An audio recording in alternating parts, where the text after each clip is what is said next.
At some point, many of us have gone through having to make the difficult decision of whether to agree to have surgery or not to have surgery.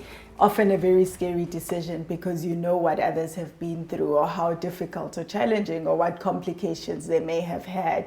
In Africa, pregnant women are 50 times more likely to die from cesarean section complications than women in high-income countries. Why is this? This happens in areas where women are not able to access hospitals on time, are not able to access specialist care on time, have to travel through very difficult roads to get to the nearest hospital. And when they do get there, they might not find a specialist, or they might not be able to receive blood or critical care services, depending on what complications they have.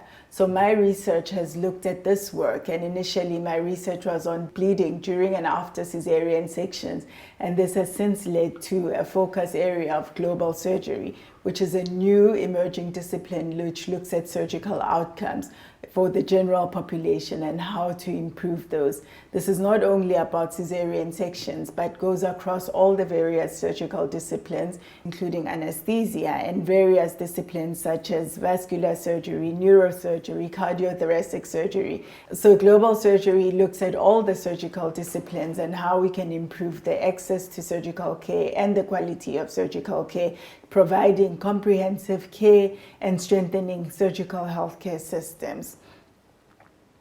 It's important that we look at surgical health systems because when patients die from complications of surgery, it's not usually what happens inside the hospital that's the problem, but it's what happens outside of the hospital. These are issues that have to do with policy, resource allocation, budget, funding, etc. It's not only about the surgeon that is with the patient at that time, but what is available for the surgeon at that time.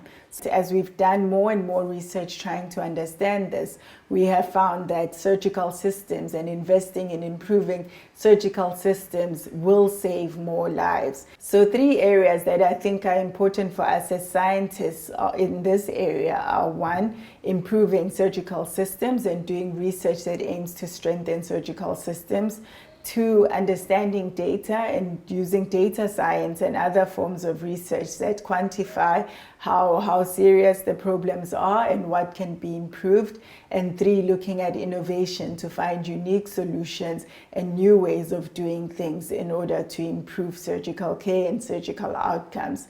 Investment in surgical care and surgical systems not only will improve access and quality of surgery, but it will indeed save lives for many people, particularly in Africa and low and middle income countries, where a lot of lives are still lost because people are not able to have life-saving surgery when they require it.